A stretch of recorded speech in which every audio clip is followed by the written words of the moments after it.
ePro ID card software work பண்ணிகிட்ருக்கீங்க, use பண்ணுறீங்க. இப்போது ரீசெண்டாக வந்து பார்த்தீங்கன்னா ஒரு எரர் வருது அப்படின்னு சொல்லிட்டு கஸ்டமர்ஸ் கால் பண்ணுறீங்க. அது என்ன எரர்னு பார்த்தீங்கன்னா, நான் சிஸ்டமில் ஓப்பன் பண்ணி வச்சுருக்கேன் பாருங்கள். System deactivated, please contact software admin your PC name சொல்லிட்டு இந்த எரர் வருதுன்னு சொல்கிறீங்க இல்லையா? இதை வந்து நீங்களாவே சால்வ் பண்ணலாம். எப்படி சால்வ் பண்ணுறது அப்படின்றது தான் இந்த வீடியோவில் நான் சொல்ல போகிறேன்.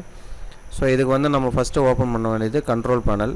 உங்கள் சிஸ்டத்தில் கண்ட்ரோல் பேனல் ஓப்பன் பண்ணதும் உங்களுக்கு வந்து இந்த பேஜ் ஓப்பன் ஆகுது இல்லையா?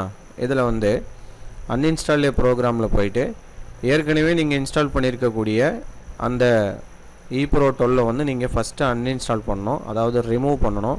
இப்போ நல்லா கவனிங்க, இது இன்ஸ்டால் ஆகிருக்கக்கூடிய பாத் வந்து பார்த்தீங்கன்னா உங்களுக்கு இதில் காமிக்குது, சி லொக்கேஷனில் தான் இருக்குது இல்லையா? இதை கவனிச்சுக்கோங்க. ஸோ வந்து அன்இன்ஸ்டால் போனதும் குயிக்காகவே வந்து உங்களுக்கு என்ன ஆகிடும், ஃபினிஷ் ஆகிடும். ஸோ அடுத்த ஸ்டெப் என்னென்னா, உங்களுக்கு நாங்கள் லிங்க் கொடுக்குறோம். இப்போ அந்த லிங்க்கில் போய்ட்டு நீங்கள் என்ன பண்ணுறீங்க, செட்டப் ஃபைலை டவுன்லோட் பண்ணுறீங்க இல்லையா? இந்த செட்டப் ஃபைலை வந்து நீங்கள் என்ன பண்ணுறீங்க, டபுள் கிளிக் பண்ணி நெக்ஸ்ட்டு கொடுக்குறீங்க. இந்த இடத்துல ஏற்கனவே நிறைய தடவை நான் சொல்லிட்டேன். நான் இந்த சி லொக்கேஷனில் தான் சாஃப்ட்வேர் இன்ஸ்டால் ஆகிருக்கு இல்லையா? இங்கே ப்ரௌஸ் ஆப்ஷன் கொடுத்து நீங்கள் என்ன பண்ணணும் பார்த்தீங்கன்னா, வேறு லொக்கேஷனுக்கு வந்து பாத் வந்து மாற்றணும். இப்போ பாருங்கள், ஏற்கனவே சி லொக்கேஷனில் இன்ஸ்டால் ஆகிருந்ததை காமிக்குது.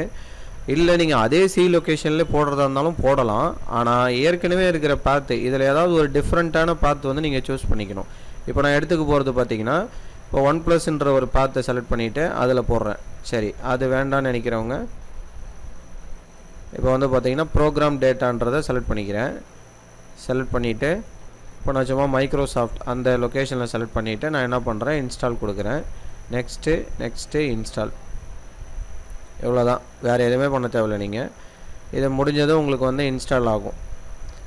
இன்ஸ்டால் ஆனதும் நீங்கள் என்ன பண்ணுறீங்க, ஃபினிஷ் கொடுக்குறீங்க. ஓகேவா? ஃபினிஷ் கொடுத்ததும் பார்த்தீங்கன்னா உங்களுக்கு அந்த ஆக்டிவேஷன் விண்டோ வந்து ஆட்டோமேட்டிக்காக வந்துடும்.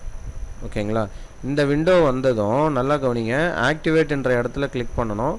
உங்களுக்கான கீ வந்து நாங்கள் கொடுக்குறோம் இல்லையா? இப்போ இது வந்து என்னுடைய சிஸ்டத்துக்கான கீ இது. ஸோ இந்த கீ வந்து நான் என்ன பண்ணுறேன், இங்கே பேஸ்ட் பண்ணுறேன்.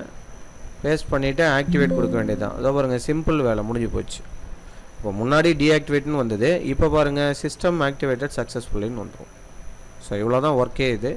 ஸோ இதுக்கப்புறம் வந்து உங்களுக்கு ePro 12 டீஆக்டிவேட்டட் அப்படின்ற ஒரு இஷ்யூ வந்ததுன்னா இதை நீங்களாவே சால்வ் பண்ணலாம். ஓகேங்களா? இந்த வீடியோ வந்து உங்களுக்கு யூஸ்ஃபுல்லாக இருந்துன்னு நினைக்கிறேன். Please subscribe my channel. Thank you.